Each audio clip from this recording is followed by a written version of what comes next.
Today we convene with a great deal of ceremony and even more joy for a rite of passage that celebrates this next infusion of talent, knowledge, commitment, and energy from NYU into the world.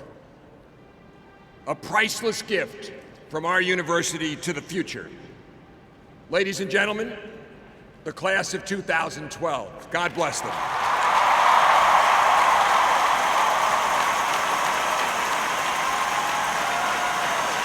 Graduates,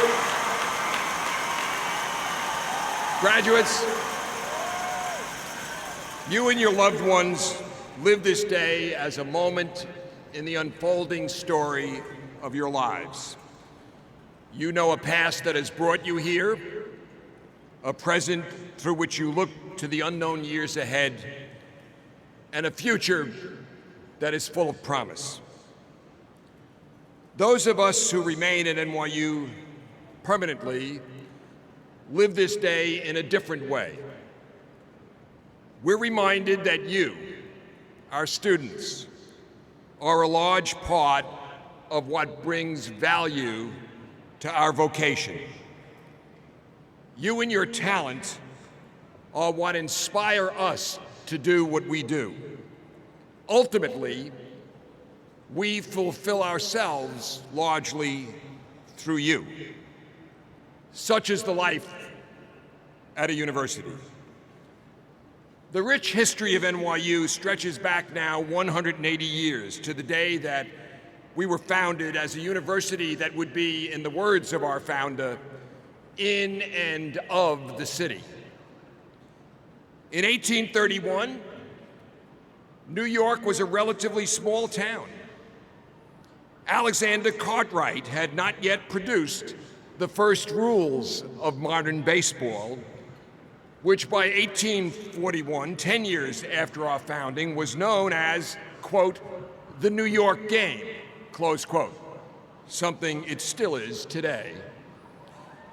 With a population of just over 200,000, our city had just passed Philadelphia to become the largest city in the country.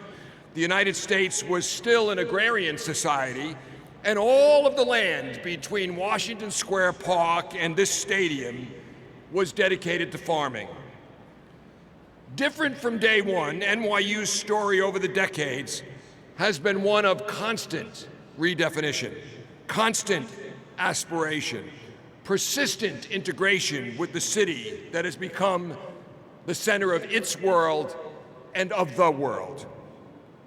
Our founders designed a university to capture the fullness of the human experience by aligning itself with New York, a city vitalized even then by the hopes and dreams of immigrants.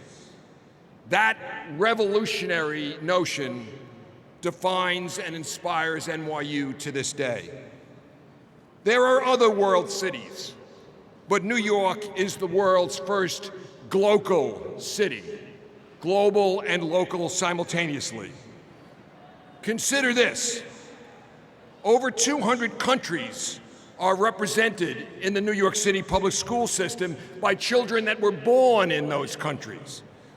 140 languages are spoken in New York as the first language of the people speaking them, and 40% of the citizens of New York City were born in other countries.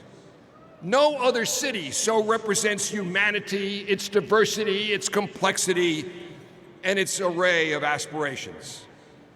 Not surprisingly, the distinct opportunities available here attracted you. Numbering 15,000, you range in age from 18 to 65. You hail from all 50 states and 135 different countries. And as you leave us, you already have experienced and participated in the world you are about to enter. You have learned on one of the greatest human stages available, in a city that is a life force, an incomparable resource, and a constant source of learning. As you left our buildings, you did not pass through gates or walk on grass. You touched the city and entered the global village. and you have incorporated that village into your very being. We live in an era when the world has grown small. What happens in distant places is experienced everywhere, by everybody, immediately and unavoidably.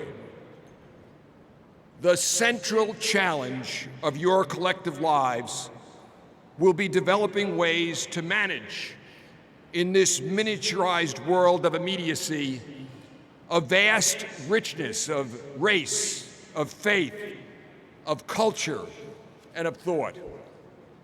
If you are to avoid the kind of destructive balkanization that can shred the fabric of civility on a global scale, you will be forced to create pathways of comprehension and communication across traditional divisions. Our university, NYU, stands as a rebuke to those who would say that balkanization and fragmentation are inevitable. In your years here, you have lived in an NYU community and in a city that foreshadowed the best of the world to come. You have developed capacities of openness and curiosity. You have forged relationships that have forced you far beyond yourselves and the comforts and limits of your backgrounds. You have experienced the intellectual richness and the personal growth that can come only in a place that is the world in microcosm. You truly have learned to view the world not simply through the window you were given by birth, but through the many facets of a diamond.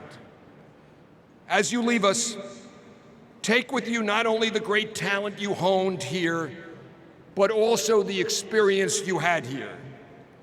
And take with you what I call the attitudinal endowment of NYU, the central importance of encouraging a spirit of creativity and boldness, and a taste for complexity, and the joy of discovering the unknown other. We foresee your achievements, your honors, your contributions, and the difference you will make. We also realize that sometimes along the way there will be defeats and setbacks. But either way, we hope that you will carry within you the indomitable spirit of NYU. And we want you to know that you're always part of this community, even when you're not physically present in it. And in those inevitable moments when your spirit flags, we invite you to come home, to return to this place, to touch its grounds, to sense its soul. In doing so, to recharge what it has meant to you. And if you need it, to ask for a hug. Know as well the importance to us of your returning again and again, the role you play in renewing and sustaining our vitality and our commitment to what we do. You are, as I said at the outset, the pride of our lives and our vocations. In your years here, you gave so much of mind and spirit and heart to this university, in happy times and in the hardest of days. I hope we have given you an education worthy of your talents and your hopes. Congratulations to you and your loved ones from your NYU family, the other family to which you now indelibly belong. God bless you.